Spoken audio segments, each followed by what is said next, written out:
세상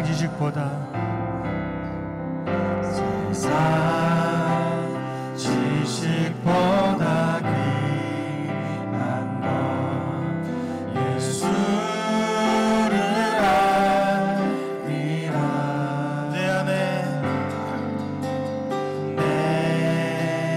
안에 가장 귀한 것 예수를 알리라.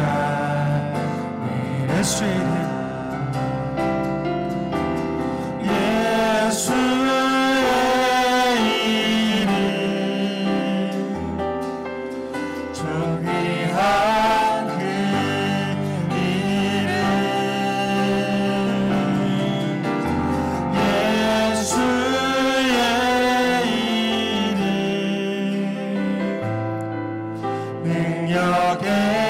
이름, 목소리 내면서 한 번 더.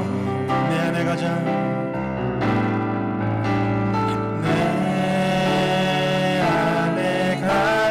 귀 예수를 알미라. 예수를 알미라. 내 금은보다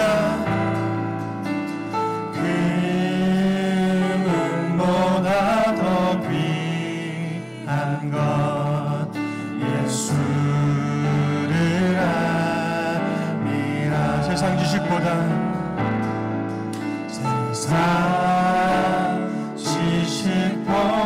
귀 예수를 알미라. 내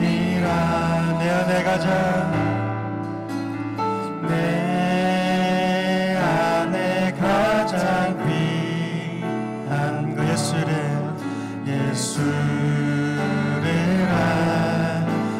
예수의 이름 존귀한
그가 찾는이 없어 주님께서 슬퍼하시네. 주님이 찾으시는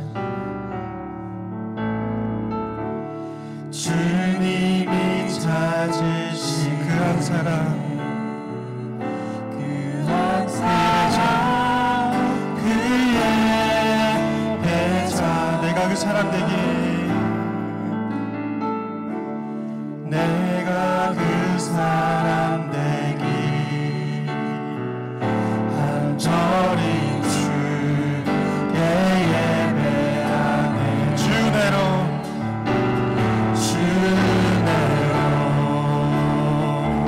이곳에 서 있네. 주인제 엎드려 절하네. 그 아무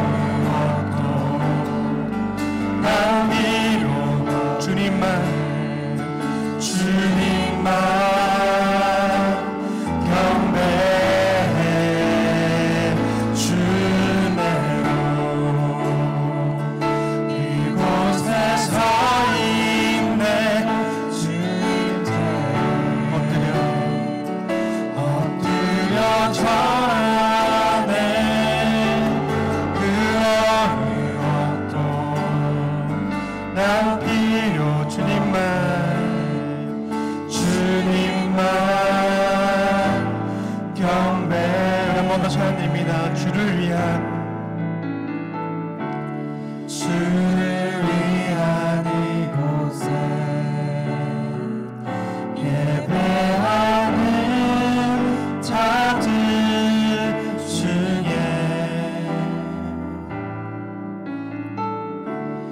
그가 찾는 이 없어 주님께서 슬퍼하시네.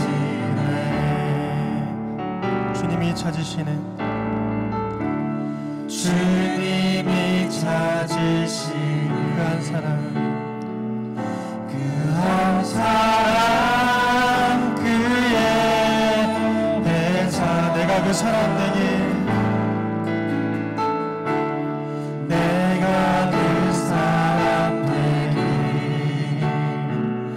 간절히 주께 예배하며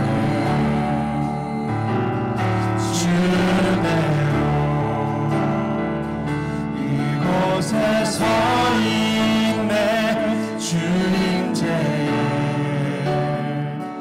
엎드려 절하네. 그 어느 것도 난 필요 없. 주님만 경배해. 주내로 이곳에 서 있네. 주님제에 엎드려 절하네. 그 어느 것도 난 필요. 주님만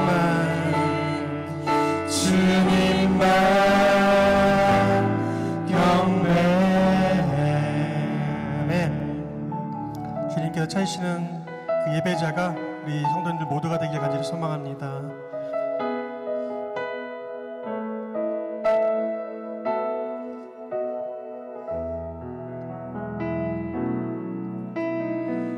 이 세상을 살아가는 동안에 나의 힘을 의지할 수 없으니 기도하고 낙심하지 말 것은 주께서 참 소망이 되신 하나님의 꿈이 나의 비전이 되고 예수님의 성품이 나의 인격이 되고 성령님의 권능이 나의 능력이 되길 원하고 바라고 기도한 이 세상을 살아가는 동안에 나의 힘을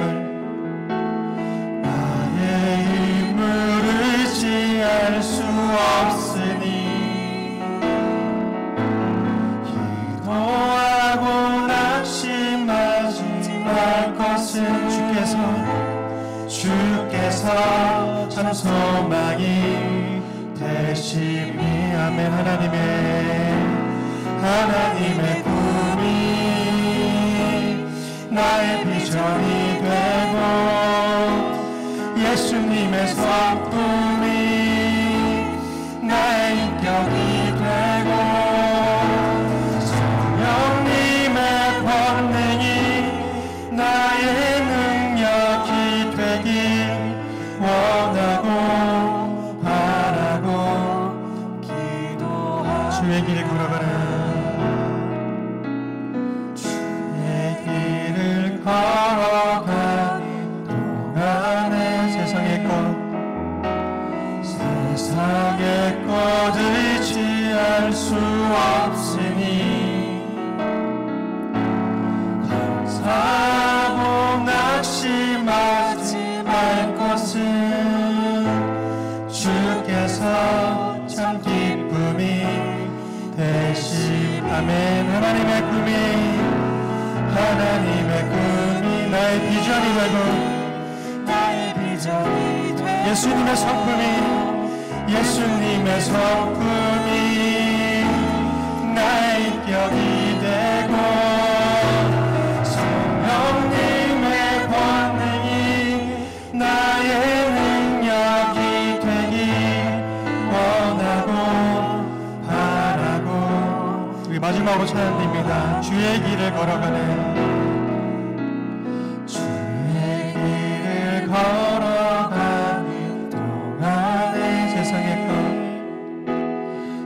세상의 것 의지할 수 없으니 감사하고 낙심하지 말 것을 주께서 참 기쁨이 되시. 아멘.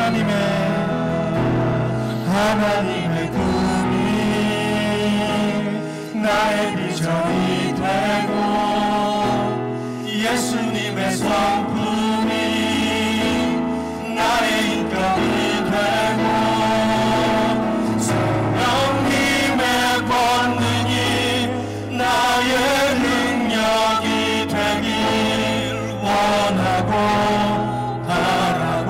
우리 엄마는 한 번 더 간절한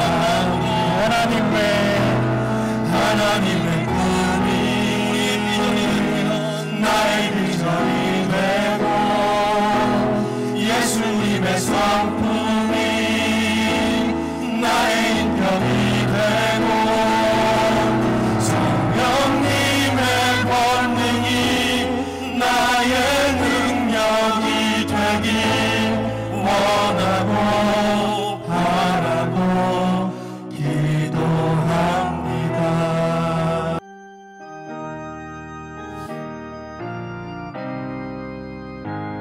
눈을 들어 하늘 보라. 눈을 들어 하늘 보라. 어지러운 세상 중에 곳곳마다 상한 영의 탄식 소리 들려온다. 빛을 잃은 많은 사람 길을 잃고 헤매이며 당자처럼 비신하네. 믿는 자여 의할고 눈을 들어 하늘 보라. 어두워진 세상 중에 외치는 자만큼만 생명수는 말라서라. 죄를 대속하신 주님 선한 일꾼 찾으시나. 대답하리 어디 믿는 자여 의할고 눈을 들어 하늘 보라. 살아계신 주 하나님 약한 자를 부르시어 하늘 뜻을 전하셨다. 생명수는 홀로 예수 처음이요 나중이라. 주님 너를 부르신 믿는 자여 의할. 눈을 들어 하늘 보라. 눈을 들어 하늘 보라. 다시 사신 그리스도 만 백성을 사랑하사 오래 참고 기다리네. 이내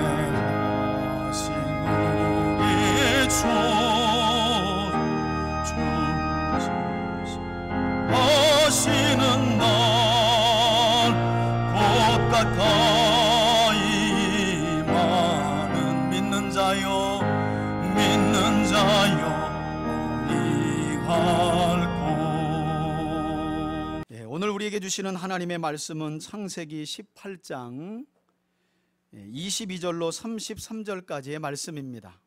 22절부터 제가 읽겠습니다. 그 사람들이 거기서 떠나 소돔으로 향하여 가고 아브라함은 여호와 앞에 그대로 섰더니 아브라함이 가까이 나아가 이르되 주께서 의인을 악인과 함께 멸하라 하시나이까. 그 성중에 의인 50명이 있을지라도 주께서 그곳을 멸하시고 그 50의인을 위하여 용서하지 아니하시리이까. 주께서 이같이 하사 의인을 악인과 함께 죽이심은 부당하오며 의인과 악인을 같이 하심도 부당하나이다.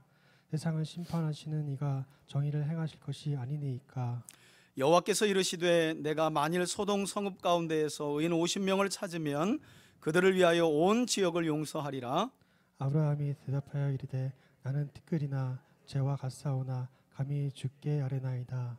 의인 50의인 중에 5명이 부족하다면 그 5명이 부족함으로 말미암아 온 성읍을 멸하시리까. 이르시되 내가 거기서 45명을 찾으면 멸하지 아니하리라. 아브라함이 또 아뢰어 이르되 거기서 40명을 찾으시면 어찌하려 하시나이까. 이르되 40명으로 말미암아 멸하지 아니하리라. 아브라함이 이르되 내 주여 노하지 마옵시고 말씀하게 하옵소서. 거기서 30명을 찾으시면 어찌하려 하시나이까. 이르시되 내가 거기서 30명을 찾으면 그리하지 아니하리라. 아브라함이 또 이르되 내가 감히 내 주께 아뢰나이다. 거기서 20명을 찾으시면 어찌하려 하시나이까.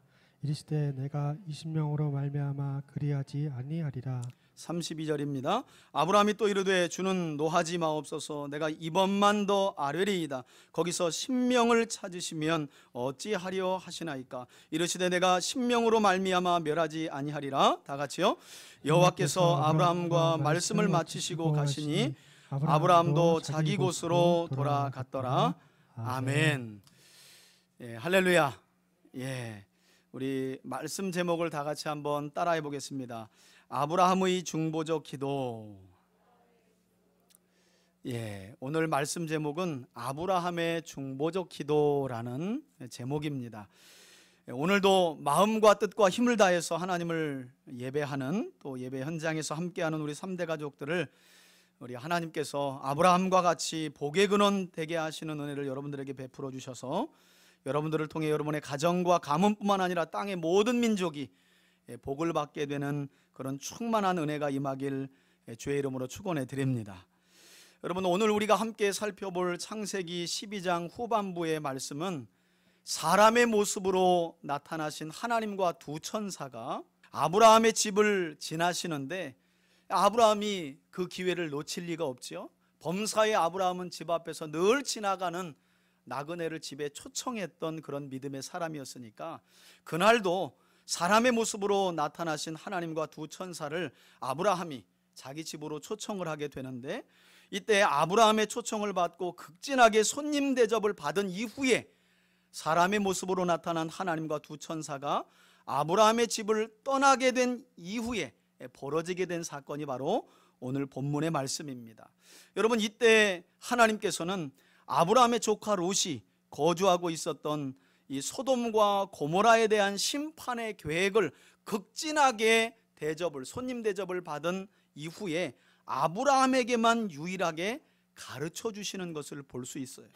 지금 내가 떠나는 이 길은 죄악으로 가득 찬 소돔과 고모라 성을 심판하러 가고 있다. 이 사실을 누구에게만 알려주셨다고요? 아브라함에게만 유일하게 하나님이 가르쳐 주십니다. 여러분, 사실 앞서 창세기 14장에 보면 아브라함은 목자들 간의 다툼으로 인해서 자신을 떠나야만 했던, 그러나 좀 괘씸하죠. 당시 에덴 동산과 같고 애굽 땅처럼 너무 좋았던 소돔과 고모라는 사실 아브라함이 선택하고 먼저 갔어야 맞는데, 이 조카 롯이라는 놈이 좀 싸가지 없이 말이에요, 자기를 양자 삼아 길러준 아브라함의 은덕도 모르고 보기에 좋은 땅을 찾아서 소돔과 고모라를 먼저 선택하고 가버립니다. 안타까운 사실은 이렇게 소돔과 고모라는 너무 살기에 좋았고 좋은 땅이었지만 그 땅으로 내려간 아브라함의 조카 롯은 그 땅에서 벌어진 전쟁으로 인해 인질로 끌려가게 되었고, 이때 이 소식을 듣게 된 아브라함은 자기 집에서 길르고 훈련시켰던 318명의 종들을 데리고 이 어려움에 처한 소돔과 고모라 땅에 내려갔다가 전쟁으로 말미암아 포로로 끌려가게 된 이 조카 롯을 도와서 그를 구출해내는 내용이 여러분 사실 앞서 창세기 14장에 기록이 되어 있어요. 한 번 이렇게 조카 롯을 아브라함이 크게 도와준 일이 있었다는 거예요. 자, 그 일 이후에 이제 오늘 본문을 보시면 하나님께로부터 죄악의 도시였던 소돔과 고모라를 심판하시겠다는 계획을 유일하게 듣게 된 아브라함은요, 이처럼 또다시 어려움에 처하게 된 조카 롯을 돕게 되는데, 그러나 차이점이 있다면 창세기 14장의 전쟁에 포로로 끌려간 조카 롯을 구할 때는 아브라함이 집에서 기르고 훈련시킨 318명의 용사들을 데리고 가서, 그것도 야간전을 통해서 조카 롯과 그의 가족과 심지어는 소돔과 고모라 백성들과 그들이 빼앗긴 전리품까지 싹 가져와요. 그러나 이번에 어려움에 처한 조카 롯을 돕는 방법은 달라집니다. 군사력을 의지하고 318명의 용사를 데려갔다 앞서서는 도왔지만, 이번에 소돔과 고모라를 심판하시겠다는, 그래서 어려움에 처한 조카 롯을 아브라함이 도울 때는 무엇으로 돕냐면, 한번 따라 합시다. 중보적 기도. 예, 우리가 보통 중보기도 또는 합심기도라고 하는데, 이 중보적 기도를 통해 아브라함이 조카 롯을 곤경에 처한, 곧 하나님의 심판으로 멸망당할 수밖에 없는 소돔과 고모라에 거주하는 조카 롯을 도왔다는 거예요. 자, 그렇다면 죄악이 가득했던 소돔과 고모라 성을 심판하시겠다는 하나님의 이 충격적인 예언의 말씀, 이 말씀을, 계획의 말씀을 듣고 이후에 아브라함이 드렸던 이 중보적 기도를 통해 성경은 과연 우리에게 무엇을 교훈하고 있는 걸까? 아브라함이 가려고 하시는 하나님을 붙들고 50명만 그 성에 있다면 45명, 5명 부족하다고 그 성을 멸하실 것입니까? 아니다. 내가 5명 부족하다고 그 성을 멸하겠느냐? 45명으로 말미암아 내가 용서하지. 40명은요, 30명은요, 20명은요, 10명은요.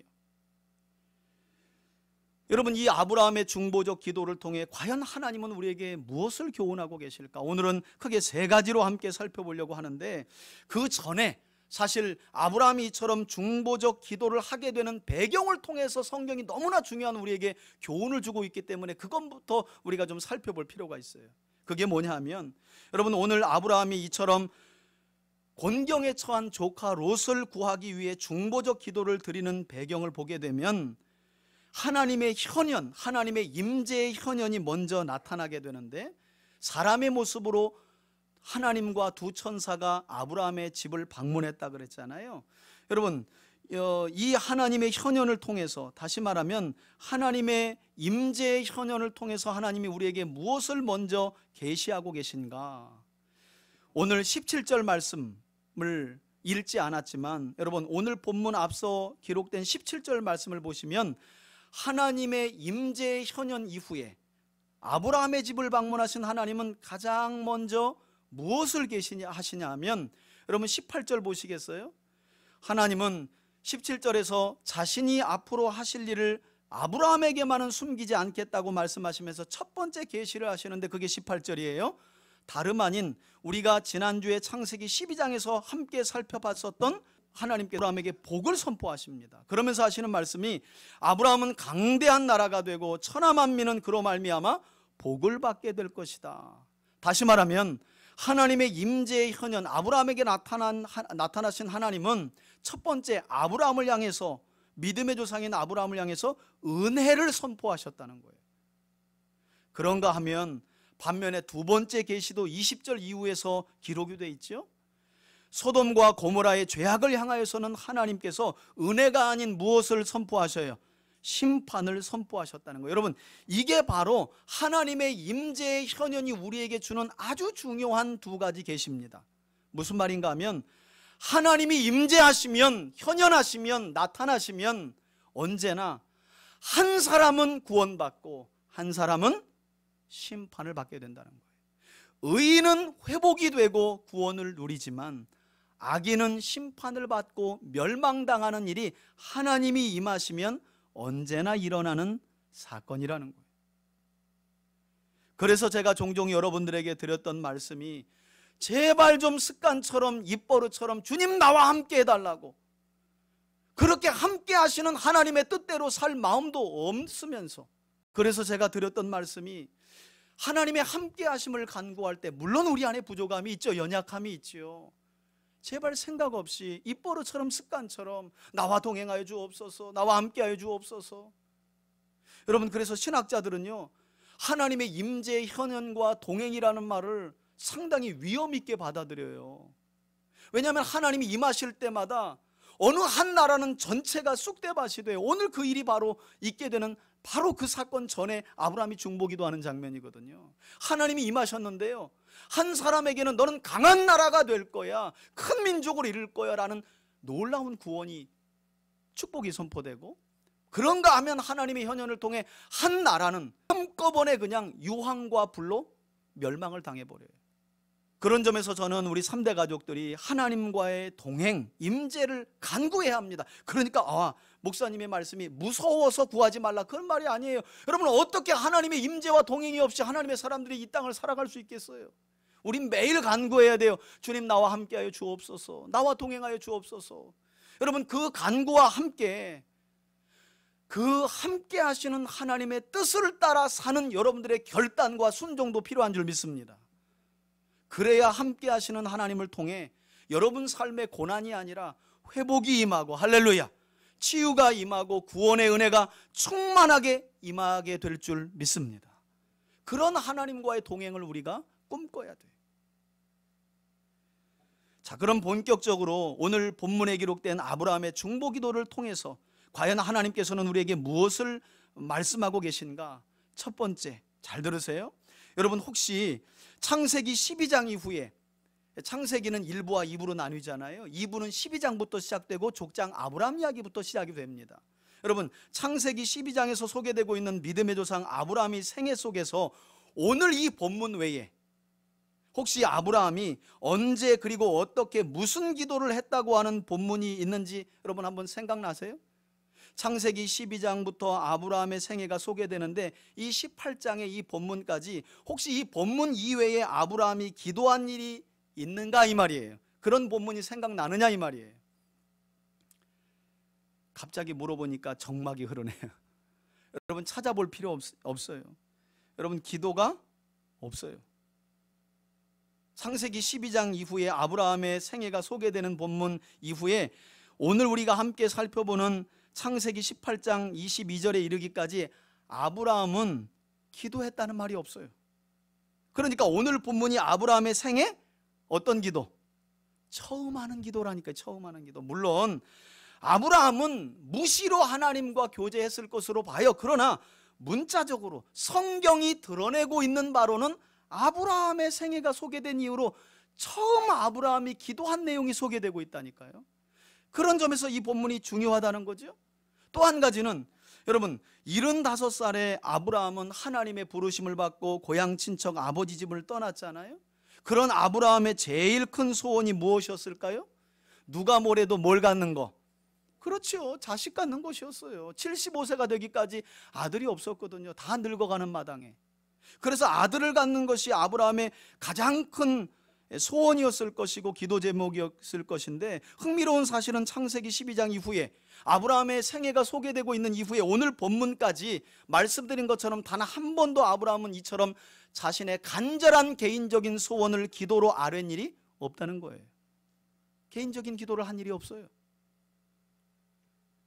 여러분, 성경이 소개하는 아브라함 생애의 첫 기도가 놀랍게도 이처럼 멸망당할 소돔과 고모라뿐만 아니라 그 성에 거주하는 자기 조카 롯이 살기를 바라는 마음으로 하나님께 아브라함이 중보적 기도를 드린 이 본문이 아브라함 생애를 우리에게 설명하면서 처음으로 드린 기도였다고 성경은 우리에게 말씀하고 있다는 거예요. 저는 그런 점에서 사실 이런 아브라함의 삶과 기도를 보면서 어쩌면 지금까지 우리들이 해왔던 기도의 삶, 그리고 지금 우리가 드리고 있는 기도의 삶을 좀 점검해 볼 필요가 있지 않을까. 여러분, 저도 그래요. 사실 저는 그래도 목사다 보니까 개인적인 기도나 이런 것들도 있지만 아무래도 교회를 위해서, 성도들을 위해서 많이 기도하게 돼요. 여러분, 그런데 이것은 목사의 사명만이 아니라는 거예요. 오늘날 많은 성도들의 기도는 너무나 많이 자기중심적이고 개인적인 기도가 시작과 끝을 이루어요. 뿐만 아니라 너무나 세속적인 기도가 많다라고 목사님들이 염려하기도 합니다. 이것은 누구도 부인할 수 없는 사실이에요. 여러분, 더 흥미로운 사실 하나를 알려드릴까요? 창세기 12장 이후에 아브라함의 첫 기도가 이 본문에 나오는 중보기도라고 말씀드렸잖아요. 소돔과 고모라 성 사람들이 살기를, 자기 조카 롯이 살기를. 여러분, 이 이후에 아브라함이 또 기도했을까요, 안 했을까요? 찍어봐요. 했어요. 그런데 그 기도 본문도 찾아보니까 창세기 20장 이후에 나오는데, 아브라함이 여호와께, 하나님께 기도를 드리되 하고 전후 문맥을 보니까 어떤 사건이 벌어졌냐면, 그때도 그라랑 아비멜렉이 아브라함의 아내인 사라를 강제로 취해요. 하나님이 너무 화가 나셔가지고, 왜? 곧 아브라함이 약속의 자녀 이삭을 내야 될 때인데 그라랑이 사라를 데려가서 잠자리를 하면 하나님의 약속이 어그러지거든요. 그래서 하나님이 아비멜렉에게 나타나셔가지고요, 아비멜렉 근방에 있는 아내와 왕비와 모든 여인들의 하나님이 태를 막아버리십니다. 아비멜렉이 큰일 났어요. 임신이 멈춘 거예요. 모든 여인들이 그랄 땅에. 이때 하나님께서요, 아브라함이 기도를 하게 하세요. 아브라함이 그라랑의 여인들을 위해서 기도하니 다시 그 여인들의 뭐가 열려요? 태가 열렸다. 여러분, 이때에도 아브라함이 드린 기도는 어떤 기도? 중보적 기도였어요. 충격적이게도 그 뒤로 아브라함의 기도는 안 나와요. 심지어는 20장 이후에 모리아 산에서 사랑하는 아들 독자를 바치라고 했을 때 진짜 기도해야 되잖아요. 하나님, 25년 기다리라고 해놓고 주신 아들을 번제로 바치라고요? 이건 아니잖아요. 하나님, 다른 방법이 있지 않겠어요? 하고 하나님께 매달리며 기도해야 되지 않아요? 25년 만에 100살에 얻은 아들인데. 그런데 아브라함은 기도하지 않아요. 아브라함의 생애를 보면 유일하게 2곳 기도했다고 하는데 모두가 중보적 기도예요. 여러분, 아브라함의 삶에 문제가 없었던 게 아니잖아요.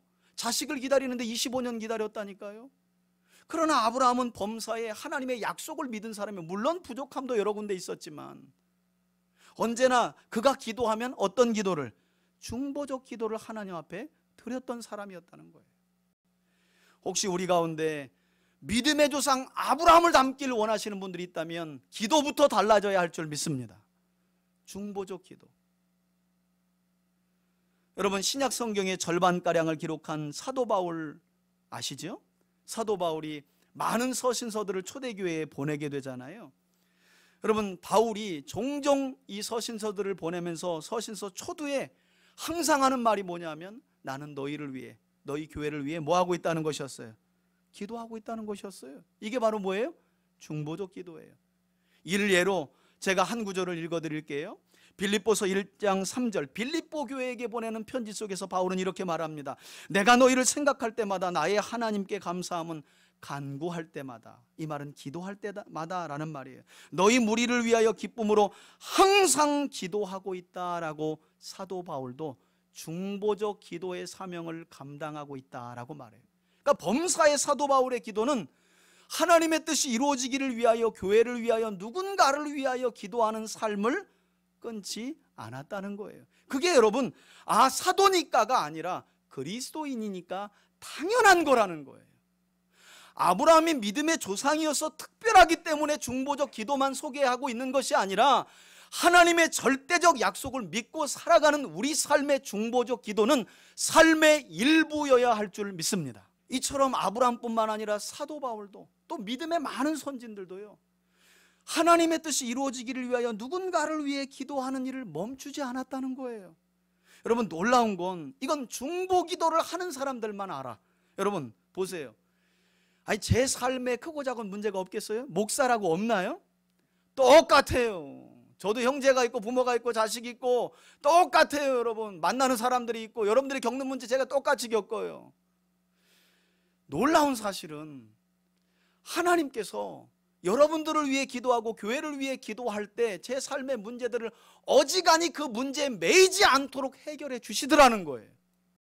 이것이 중보기도의 삶을 사는 사람들에게 베푸시는 하나님의 은혜인 줄 믿습니다.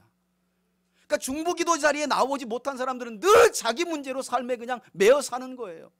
한 번도 누군가를 위해 하나님의 뜻이 이루어지기를 위해 기도해 본 일이 없어요. 저는 여러분들에게 오늘 이 말씀이 도전이 되기를 바라요. 여러분, 죽을 때까지 나, 내 자식, 가정 이렇게만 하고 주님 얼굴 뵐 거예요? 그렇지 않죠? 우리 믿음의 길을 걸어간, 그래서 주님을 만난, 하나님 품에 안긴 믿음의 조상들은 내 개인의 기도를 넘어, 가정을 넘어, 자녀를 넘어 늘 누군가를 위해 하나님의 뜻이 이루어지기를 위해 기도하는 자리에 있었다는 거예요. 아브라함이 그랬고 사도 바울이 그랬어요. 여러분, 오해하지 마세요. 제가 개인 기도를 잘못된 기도라고 말하는 건 아닙니다. 저도 제 개인을 위해서 기도하고 우리 아들들을 위해서 기도해요. 왜 개인 기도가 잘못된 기도예요? 그러나 오늘 본문의 말씀을 통해 믿음의 조상 아브라함의 중보 기도를 성경은 우리에게 소개하면서 적어도 하나님의 사람들은 나 개인의 필요를 뛰어넘어서 그것도 기도해야 하지만 그와 동시에 하나님의 뜻을 이루기 위해 자신이 아닌 누군가를 위해 중보적 기도를 드려야 한다고 이처럼 말씀하고 있다는 거예요. 중보 기도하니까 또 권사님들 또 생각해. 그런 패러다임도 좀 버리세요. 아니 여러분, 아브라함이 권사님이에요? 아니 사도 바울이 권사님이었어요?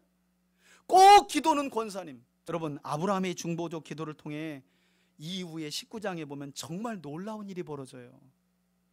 롯과 그의 딸들이 자발적으로 나온 게 아니에요. 소돔과 고모라 땅에서 머뭇머뭇거리는데 하나님이 이 아브라함의 기도를 생각하사 롯과 두 딸들의 손을 잡고 강제로 끌어냈다는 거예요. 이 중보 기도가 하나님의 마음을 움직여, 물론 하나님의 구원 계획 안에 조카 롯이 있었지만 하나님이 아브라함을 생각하시고 이 중보 기도를 생각하셔서 강제로 천사를 통해 그들을 소돔과 고모라 땅에서 끌어내셨다니까요. 저는 여러분들의 그 중보 기도가 이런 능력과 구원의 놀라운 일들을 많이 나타낼 수 있기를 주의 이름으로 축원해 드립니다. 제발 믿으세요. 내가 가서 금요일날 가서 뭐 기도해봐야, 새벽에 가서 기도해봐야 무슨, 그렇지 않아요. 그것은 마귀가 주는 생각이에요. 사탄이 주는 생각이에요. 나같이 현찮은 게, 여러분 언제나 안 현찮았어요? 내가 물어볼게요. 아니 우리가 언제 안 현찮은 적 있었어요? 늘 우린 현찮아요. 목사님 저도 부족하고 현찮아요. 예수 이름 믿고 나아가는 거죠. 예수님 그 이름의 능력을 믿고 기도의 자리에서 하나님의 뜻이 이루어지기를 위하여 누군가를 위해 기도하는 게 중보적 기도예요. 내가 완벽한 삶을 살고 내가 성경을 많이 알고 내가 남보기에 흠이 없는 삶을 살기 때문에 중보 기도의 자리에 있는 게 아니란 말이에요. 오히려 부족하기 때문에, 나도 부족한데 부족한 누군가를 기억하면서 내가 그 자리에 있으므로 내가 뭘 기도해야 될지도 모르지만 내게 임하신 성령의 인도하심을 따라 기도할 때 누군가에게 이루어져야 할 하나님의 뜻이 이루어지게 되는 줄 믿습니다. 이런 기대가 우리 안에 있어야 되는 거예요. 아브라함은 그런 기대를 가지고 하나님을 붙잡고 기도하고 사도 바울도 그랬다고 말해요. 저는 그런 점에서 우리 성도들의 기도가 바뀌기를 바라고 조금 더 성숙하기를 바라고, 그래서 여러분들의 기도를 하나님께서 생각하사 삶의 문제가 해결되고, 할렐루야, 질병도 고쳐지고, 그리고 무엇보다도 구원의 은혜가 충만하게 여러분들 삶 속에 간증으로 나타날 수 있기를 예수님의 이름으로 축원해 드립니다. 그리고 두 번째로 오늘 본문에 기록된 아브라함의 중보적 기도가 우리에게 무엇을 교훈하고 있습니까? 그것은 우리가 하나님의 뜻을 이루는 중보 기도를 하기 위해서는, 한번 따라합시다. 하나님에 대한 바른 기도. 여러분, 첫 번째 오늘 아브라함의 중보 기도가 우리에게 교훈하는 것은요, 중보 기도의 삶은 그리스도인 모두가 살아가야 한다는 교훈이었어요. 특별한 사람이 아니에요. 특별한 상황에서만 하는 게 아니에요. 중보 기도는 그리스도인의 부르심 그 자체예요. 하나님 나라를 위해 중보하고, 가난하고 어려운 이들을 위해서 기도하고, 병든 자들을 위해서 기도하고, 이건 우리의 삶이 되어야 돼요. 두 번째로 오늘 아브라함의 중보적 기도는 우리에게 이 하나님의 뜻을 이루기 위해 우리가 중보적 기도를 드리기 위해서는 하나님에 대한 바른 지식이 있어야 함을 교훈하고 있다는 거예요. 여러분, 사실 적지 않은 분들이 오늘 본문을 읽어가면서 마치 이 본문은 아브라함이 하나님께 저항하는 듯한 느낌을 받아요. 어떤 경우에는 하나님을 책망하는 것 같아요. 여러분, 오늘 본문을 보시면 18절 한번 보시겠어요? 하나님께 기도한다고 하는 것 치고는 이거 하나님을 원망하는 거야, 책망하는 거야, 막 이런 느낌까지 들어요. 18절 제가 읽어볼게요. 아브라함이 이렇게 기도했다는 거예요. 주께서 의인을 악인과 함께 멸하실 겁니까? 이렇게 말하질 않나. 25절에 보니까 주께서 이와 같이 하사 의인을 악인과 함께 죽이시면 부당합니다. 아니, 부당하다라고까지 얘기를 해요. 의인과 악인을 함께 대우함도 부당하다는 거예요. 똑같이 대우하지 말라는 거예요. 아니, 세상을 심판하시는 이가 정의롭게 행해야 하는 것 아닙니까? 여러분 어떠세요? 약간 좀 뭔가 아브라함이 불만 가득한 기도처럼 보이지 않아요? 하나님이 하시려고 하는 일에 대해서. 그런데 그것은 우리의 느낌일 뿐이라는 거죠. 여러분, 이 본문을 잘 읽어내면 아브라함의 정서는 지금 하나님께 원망하거나 저항하거나 불만을 토로하고 있지 않아요. 오히려 아브라함은 죄악으로 가득 찬 소돔과 고모라 성을 심판하시려는 하나님께 자신의 불만을 토로하고 있는 게 아니라요, 하나님의 성품, 즉 하나님이 누구신지에 대한 바른 지식을 가지고 있었기 때문에 오히려 하나님은 절대로 악인과 의인을 멸하시거나 또는 그들을 똑같이 대우하지 않는 분이심을 알기에 아브라함은 이처럼 하나님에 대한 바른 지식을 가지고 소돔과 고모라 성과 조카 롯을 위해 호소하는 형식으로 중보적 기도를 드리고 있다는 거예요. 하나님을 책망하고 있는 것이 아니라 하나님에 대한 지식을 잘 가지고 있기 때문에 하나님이 어떤 분, 절대 의인을 악인과 함께 멸망시키지 않는 분. 여러분, 이것은 지금 아브라함이 하나님을 책망하고 있는 게 아니라 하나님이 어떤 분이신지를 기도를 통해 우리에게 가르쳐주고 있는 거예요. 세상을 심판하시되 정의롭게 심판하시는 분. 이처럼 아브라함은 하나님의 뜻이 이루어지기를 위하여 중보적 기도를 드릴 때 하나님이 누구신지를 아는 바른 지식을 근본으로 하여서 중보적 기도를 드렸다는 거예요. 여러분, 기도할 때 하나님이 누군지 모르면 참 막막합니다. 주여 주여 하다가 가는 거예요. 또 어떤 분들은 교회를 많이 다녔지만 기도를 시켜보면 알아요. 아버지를 자꾸 돌려요. 기도만 끊기면 아버지 아버지 주여 주여 그래요. 마치 무슨 접속사처럼 만들려고 하니까 그런 거예요. 하나님에 대한 바른 지식이 있으면 때로는 짧게, 어떤 경우에는 성령의 인도하심 속에 긴 기도가 나와요. 왜 그런 걸 사람들의 눈을 보고 의식하세요? 그럴 필요 없어요. 이것은 하나님에 대한 바른 지식을 가진 자만이 누리는, 기도를 통해 누리는 특별한 은혜예요. 저는 우리 3대 가족들이 이 은혜 안에 들어갈 수 있기를 주의 이름으로 축원해 드립니다. 이게 중보적 기도 안에 들어가는 사람들에게 주시는 특별한 은혜. 하나님에 대한 바른 지식을 가져야 중보적 기도를 할 수 있고 하나님의 뜻을 이룰 수 있다는 거예요. 여러분, 흥미로운 사건 하나 제가 소개해 드릴까요? 이처럼 하나님에 대한 바른 지식 때문에 이스라엘 민족 전체가 살아난 많은 사건들이 있지만 한 사건이 민수기 25장에 나와요. 민수기 25장에 보면 여러분, 이스라엘 백성들이 발람의 꾀에 빠져가지고 바알 부올에서 음행을 하면서 백성들 전체가요 바알 신을 버젓이 섬깁니다. 여러분, 민수기는 아직 가나안 땅에 들어가지 않았을 때예요. 하나님이 충격을 받으셔가지고 모세 보고 저리 비켜라 하고 연병을 보내 내가 이것들을 싹 다 죽여버리고 새로운 민족으로 다시 시작하자 그럽니다. 여러분, 이때 누가 나서느냐? 제사장 아론의 손자이면서 엘르아살의 아들인 비느하스가 이 음행과 바알 숭배의 앞장서 수온 지파 시므리와 이 모압 여인 고스비가, 여러분, 대낮에 백성들이 보는데 이 지도자가요 음행을 하면서 바알을 숭배하는 거예요. 음행을 하면서. 이때 비느하스가 창으로 이 둘을 던져서 배를 꿰뚫어 버립니다. 둘 다 그 자리에서 즉사해 버려요. 성경은 이렇게 말해요. 비느하스가 하나님의 질투하심으로 질투하여 마침내 하나님께서 진노를 돌이키게 하였고 그분의 질투심으로 이스라엘 백성들이 전부 다 소멸당할 뻔한 일을 되돌렸다는 거예요. 막았다는 거예요. 여러분, 하나님이 질투하시는 하나님이라는 사실을 비느하스가 몰랐으면 이렇게 했겠어요? 하나님은 이스라엘을 사랑하시되 질투하시기까지 사랑하시는 분임을 알았기 때문에 비느하스가 창으로 이 둘을 던져서 배를 꿰서 그 자리에서 죽인 거예요. 그러니까 하나님의 이 진노가 누그러진 거예요. 여러분, 이 비느하스의 행동 때문에요 연병으로 24,000명만 죽었고 나머지 이스라엘은 다 어떻게 살아났어요. 하나님에 대한 지식이 그래서 중요한 거예요. 이처럼 하나님의 심정과 하나님이 누구신지에 대해 아는 사람의 기도와 행동은 한 민족을 죽음의 골짜기에서 꺼내오기도 한다는 거예요. 특별히 중보기도자가 그래요. 저는 그런 점에서 우리 3대 가족 모두가 아브라함처럼 그리고 비느하스처럼 하나님에 대한 바른 지식을 구비하길 바라고요. 그래서 성경 통독하는 것 아니겠어요? 여러분 성경 강좌도 하는 것 아니겠어요? 여러분 제가 왜 열심히 성경을 바르게 풀어 여러분들에게 가르쳐 드립니까? 하나님에 대한 바른 지식이 여러분들 삶을 좌우하기 때문이에요. 기도를 좌우하기 때문이에요. 그렇잖아요. 기도의 자리에 앉아보세요. 성경 모르고 하나님 모르면요, 몇 마디 자기 아들 자기 가정 기도하면 밋밋해요. 졸아요. 기도도 잘 안 나와요.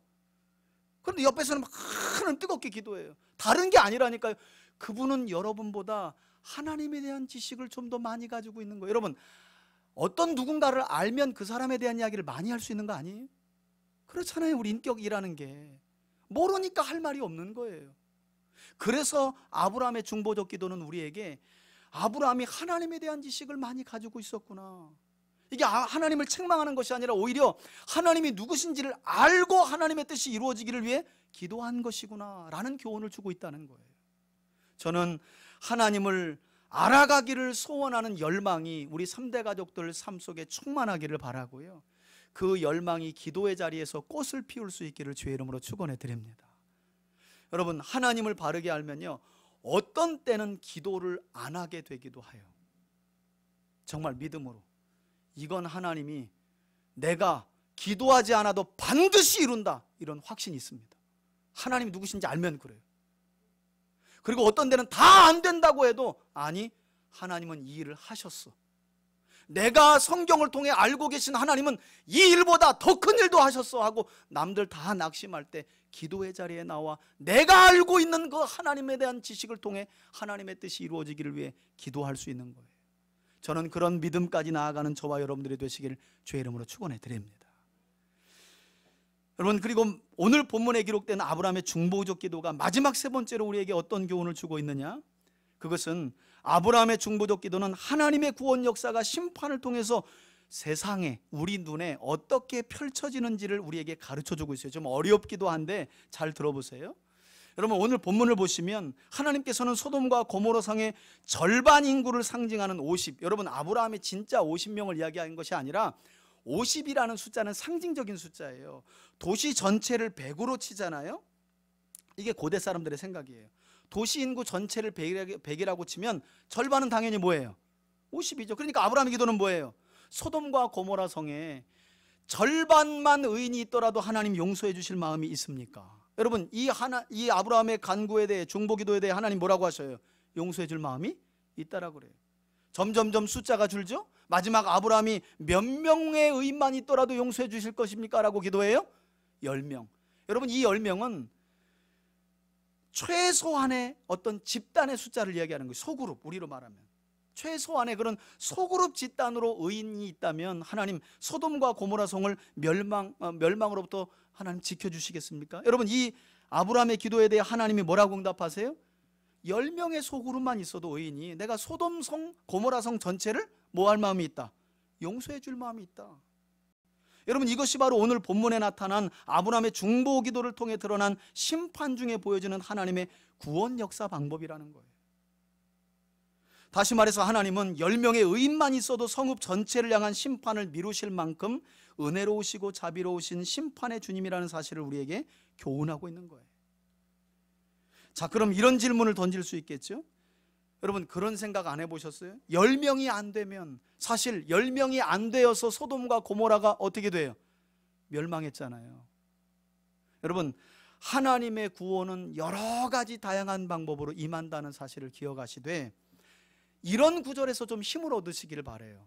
여러분 소돔 고모라 성이 작은 도시 국가가 아니에요. 그런데 10명의 의인 소그룹만, 여러분 의인이라는 건 죄 전혀 짓지 않고 살고 있는 사람이 아니에요. 선한 삶을 그래도 살아가려고 노력하는 이런 의인들 10명만 있으면 성 전체를 어떻게 해주신대요? 멸하지 않으신다는 거예요. 여러분 이렇게 통 크게 자비와 긍휼을 베푸시는 분이 바로 우리 하나님이시라는 거예요. 집단 전체를 구원하신대. 누구 때문에? 의인 10명 때문에. 어쩌면 우린 지금 이 지역에 있는 의인 10명 때문에 더불어 살고 있는지도 몰라요. 저는 더 나아가서 여러분들이 그 주인공이 되기를 바라요. 여러분들 때문에 여러분 가정을 향한 하나님의 진노가 사그라들고, 이 못된 놈 내가 혼 좀 내야지 했던 그 하나님의 진노가 사그라들고, 더 나아가서는 가정과 가문과 나라와 민족을 향한 하나님의 진노까지도. 의인 10명만 있으면 하나님이 한 도시 전체를 용서해 주신다는 거예요. 그러면 의인 10명이 안 될 때는 어떻게 하시느냐? 창세기 19장에 보니까 이제 하나님이 의인 10명을 통해 집단 구원을 이루시는 게 아니라 개별 구원을 이루세요. 무슨 말인가 하면 하나님은 끝까지 의인이 단 한 명일지라도 그 의인을 악인과 멸망하는 한복판에 두지 않으신다는 거예요. 그것도 여러분들에게 위로와 소망이 될 수 있기를 주의 이름으로 축원해 드립니다. 여러분, 오죽하면 남유다가 바벨론에 멸망당하기 직전에 하나님께서 눈물의 선지자 아시죠? 예레미야를 보내서 뭐라고 하시냐면, 예레미야야, 예루살렘 성읍 거리를 다니면서 뭐라고 하시냐면, 정의를 행하고 진리를 구하는 의인 한 사람만 예레미야 너가 데려오면 내가 바벨론에 의해 유다를 멸망시키려고 하는 이 계획을 철회하마. 하나님이 그러세요. 여러분, 결과가 어떻게 벌어집니까? 유다는 망합니다. 그렇다면 유다 성읍 안에, 그것도 하나님의 성전이 있는 예루살렘에 누구 한 사람이 없었다는 거예요. 의인 한 사람이 없었다는 거예요. 예레미야와 바룩 외에는 없었다는 거예요.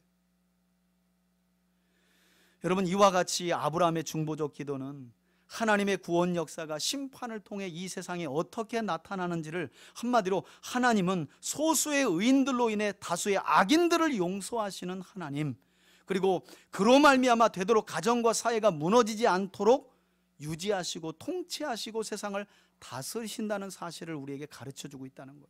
하나님의 구원 역사가 지금도 그렇게 이루어져 가고 있어요. 저는 누구 때문에 내가 살았다, 살고 있다라고 하는 이제 그 수준을 넘어서 여러분 때문에 여러분의 가정이 하나님의 은혜를 받고, 할렐루야, 여러분 때문에 우리 교우들이 은혜 받고, 서로 간에 내가 있어서 의인의 삶을 살아가려고 애쓰는 나 한 사람으로 인해서 내 가정과 자녀가, 그리고 우리 교회가 하나님의 구원의 은혜에 들어가는 그런 일들이 있기를 주의 이름으로 축원해 드립니다. 이 중보적 사명을 위해서 우리가 부름받았다는 거예요. 바라기는 하나님의 심판을 목전 앞에 두고 이처럼 소돔과 고모라 성을 위해서 중보적 기도를 통해 하나님의 뜻을 온전히 이루었던 믿음의 조상 아브라함처럼 우리 3대 가족들도 타인과 하나님의 뜻을 위해 중보적 기도를 드리는 신실한 삶을 포기하지 말길 바라시고요.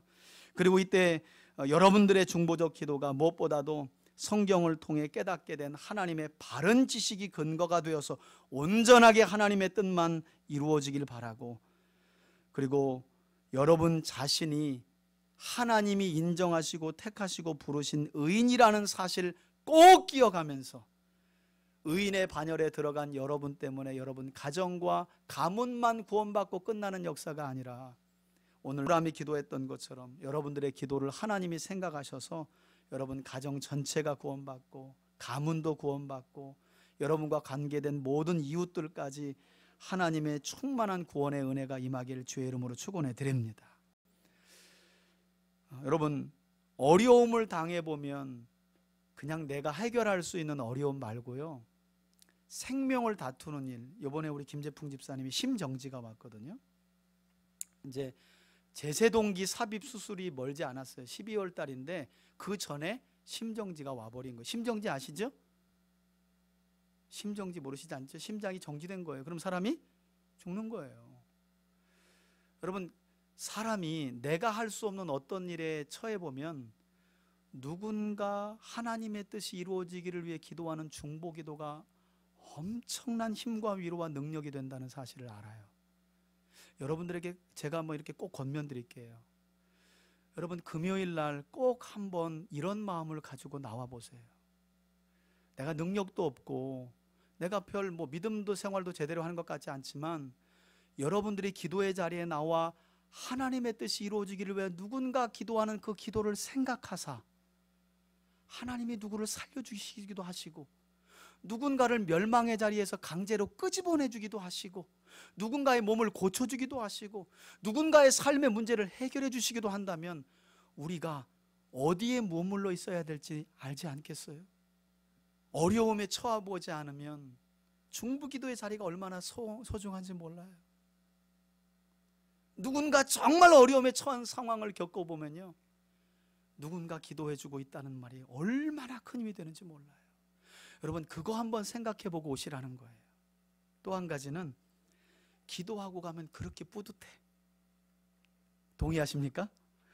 오기 전에는 한 주 피곤했는데 뭐 또 집에 오니까 또 뭐 밥도 안 해놨지, 또 밥 해놓으라 그러지, 이런 그냥 기도할 맘 싹 사라져. 밥 먹고 나니까 트름 나오고 배부르지. 또 마침 드라마 하지. 여러분, 그래서 시험이 드는데 기도하고 딱 가잖아요. 누가 뭐라 그러지도 않았는데 어깨가 쫙 펴지고 마음의 평강이 충만하게 임하고 그렇게 뿌듯하고 좋아. 그것도 내 기도를 넘어 누군가를 위해 기도하고 갈 때 그렇게 마음이 흡족해. 저는 제발 이 기쁨을 목사인 저만 누리지 않기를 바래요. 아브라함만 누리지 않길 바래요. 여러분들 모두가 누리기를 바래요. 여러분, 한번 기도의 자리에 나와 보세요. 정말 마음에 큰 평강이 임하고요, 내가 누군가를 위해 하나님의 뜻이 이루어지기를 기도한다는 게 엄청난 특권이고, 그거 특권으로 안 끝나요. 하나님 나라와 의를 구할 때 내 삶의 문제도 완전하게 해결해 주시는 은혜를 중보적 기도의 사명을 사는 자들이 누리게 되는 줄 믿습니다. 그런 기도의 기쁨을, 또 중보 기도의 그런 즐거움을 누리며 살아가는 저와 여러분들이 되시길 주의 이름으로 축원해 드립니다. 아멘. 이제는 우리 주 예수 그리스도의 은혜와 하나님 아버지의 사랑과 성령의 교통하심이 나 개인과 가정을 뛰어넘어 중보적 기도의 삶을 살아가되 하나님을 바르게 하는 지식을 통해 누군가에게 하나님의 뜻이 이루어지기를 위해 의인 한 사람으로 기도의 삶을 살아가고자 결단하며 나아가는 우리 교우들 머리머리 위에, 저들의 가정과 직장과 자녀들 위해 이제로부터 영원토록 함께 계실지어다. 아멘. 하나님, 우리 모두가 중보적 기도의 삶을 살게 하옵소서.